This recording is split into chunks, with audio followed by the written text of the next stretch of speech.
कभी कभी सोचकर भी रूह कांप जाती है कि जो पत्नी अपने पति के साथ 7 जन्मों का साथ निभाने की कसम खाती है, वही एक दिन अपने ही पति की कातिल बन जाती है। जी हाँ दोस्तों, ये मामला है उत्तर प्रदेश के मेरठ का, जो हुआ 1 नवंबर 2025 को। इस कहानी की शुरुआत होती है राहुल और उसकी पत्नी अंजलि से। दोनों अपने 3 बच्चों के साथ खुशी खुशी जिंदगी बिता रहे थे। राहुल मेहनती था, अच्छा खासा कमाता था, घर और गाड़ी भी थी।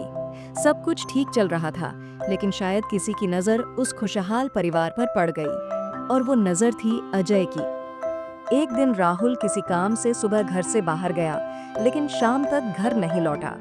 चारों तरफ सन्नाटा था, सब लोग अपने घर आ चुके थे, मगर राहुल का कोई पता नहीं था। राहुल के माता पिता बेचैन हो उठे, वो उनके इकलौते बेटे थे।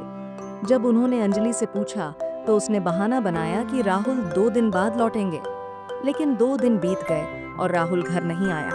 परिवार की चिंता बढ़ती चली गई। आखिरकार राहुल के पिता ने थाने जाकर गुमशुदगी की रिपोर्ट दर्ज कराई। शुरुआत में पुलिस ने ज्यादा ध्यान नहीं दिया, मगर 2 दिन बाद जब कोई सूचना नहीं मिली तो पुलिस ने तलाश शुरू की। कुछ ही दिनों बाद किसी ने खबर दी कि गांव के पास एक लाश मिली है।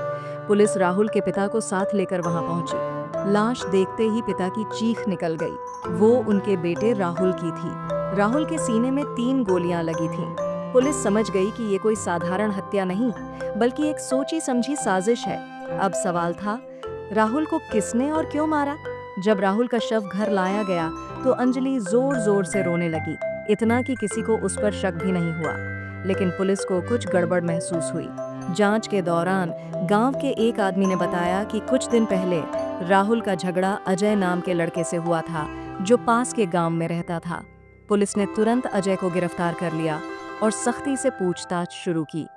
पहले तो अजय गोलमोल जवाब देता रहा, लेकिन आखिरकार उसने सच उगल दिया। अजय ने कहा, हाँ, राहुल की हत्या मैंने और उसकी पत्नी अंजलि ने मिलकर की है। इस पूरी साजिश की मास्टरमाइंड अंजलि ही थी।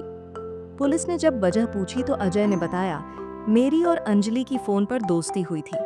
धीरे धीरे ये दोस्ती प्यार में बदल गई। जब राहुल घर पर नहीं होता था, मैं अंजलि से मिलने उसके घर जाता था। राहुल को जब इसका पता चला तो पति पत्नी के बीच झगड़े शुरू हो गए। राहुल ने हमें मिलने से रोक दिया, इसलिए अंजलि ने ही योजना बनाई कि उसे रास्ते से हटा दिया जाए, और फिर हमने मिलकर राहुल की हत्या कर दी। आखिरकार पुलिस ने दोनों को गिरफ्तार कर लिया। लंबी सुनवाई के बाद अदालत ने अंजलि और अजय दोनों को फांसी की सजा सुनाई। राहुल को आखिरकार इंसाफ मिला। अगर आपको ये कहानी अच्छी लगी हो तो वीडियो को लाइक करें, शेयर करें और चैनल को सब्सक्राइब करें। फिर मिलते हैं एक नई सच्ची कहानी के साथ।